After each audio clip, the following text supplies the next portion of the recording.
I hear comments like this gentleman quite often, and of course everybody does want our teachers to be adequately compensated for what they do, and many of them we know go above and beyond in what they do. Yeah. And yet I saw a news article recently that says we graduated more than 80% of our students this year from high school, but only 17% of them could pass the ACT to get into college. What does that tell us about what a high school diploma in a North Carolina school is actually worth? You know, and these are connected. Now, if we are spending all this money in our schools, and yes, this is leading right into Common Core, our path forward has to solve that 17% issue. And to me, that's more important than the paycheck that the teacher's getting, because somebody's not producing. Let me address that in two parts. Okay. One is, we were one of only 3 or 4 states in the country that said we're going to have every one of our students take the ACT.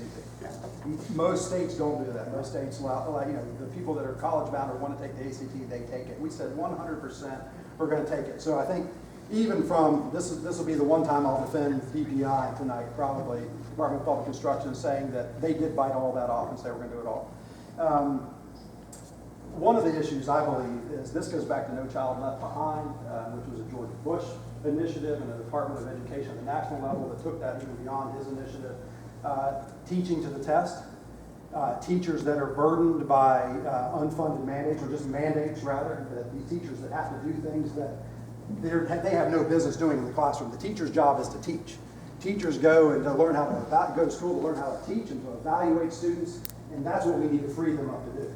We've had principals and superintendents come to my office and say, we have 20+ days of teaching to tests in our schools. That's not pre-test, that's not preparing for tests, that's the actual tests. 20+ days out of 180 days in schools are test taking. That's just incredibly burdensome to teachers. Teachers are evaluated on how those students do on those tests, and so they end up spending their time teaching the tests rather than teaching students. And I believe we just need to turn this whole model upside down. There are some great teachers. We all know we have great teachers, we have bad teachers, and they all exist. You know, they exist at every level. But if we freed up our teachers to do what they know how to do best, I think we would see transformation in the classroom. We'd see students that were excited about learning. We'd see teachers choosing curriculum that their students love, because it would be exciting for the teachers as well as the students, right? And then you see this internal competition going on between teachers, see how they could do something better and different. And I think that would be transformation in the classroom. But we have to get these burdens of testing first and foremost off the backs of our teachers. Get the paperwork that they have to do. You know why teachers need teachers assistants? I don't know how many of you growing up had teachers assistants in the classroom. I didn't. I never had a teacher's assistant in the classroom. Most of the teachers I talked to, the teachers assistants help do the paperwork. They help them do the things that they have to do, or to help them with discipline issues in the classroom. I hear that a lot too. I'm not against teachers assistants at all. I don't really care one way or the other, but I do want to free up our teachers to teach. So that's kind of basic. Just a quick follow-up. Sure. In the early mid-70s when I went to college at NC State, right here in Raleigh, if you had 2 grammar or spelling errors on a paper, it didn't matter what the subject was, what the content was, or anything else, you flunked.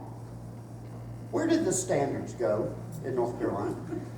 Well, I personally believe education's been dumbed down for a long time in the state. If you see graduation rates going up as fast as they do, you also see still students that can't read when they come out. You saw the remedial reading and remedial math at our higher education institutions last year was at 62% in our state. Some of that's going to change. Not everything's exactly what it appears on the surface. Some of that's going to change this year based on the way community colleges are allowing people to get into classes and that sort of thing. But it does tell you something. I mean, my son Jake is back here in the back. Jake's almost 21. He's a junior at Chapel Hill, and I remember he came back from his first English class at Chapel Hill, and he said, "Dad, nobody in college knows how to write. Nobody knows how to write." And they had this issue where this situation where they had to grade each other's papers and give them constructive criticism. I remember Jake coming to me and said, "Dad, what do I do? How do I do this without just like ripping them apart on their, how do I be constructive about this when they can't write at all?" I think that's real problematic. This is Chapel Hill. This is one of our best institutions in our state. Maybe you don't think so, Dave.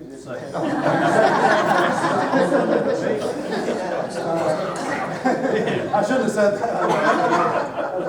But you see, but the issue is that, yeah, there are students that literally have never had a real critical writing class, perhaps. Again, I think a lot of this has to do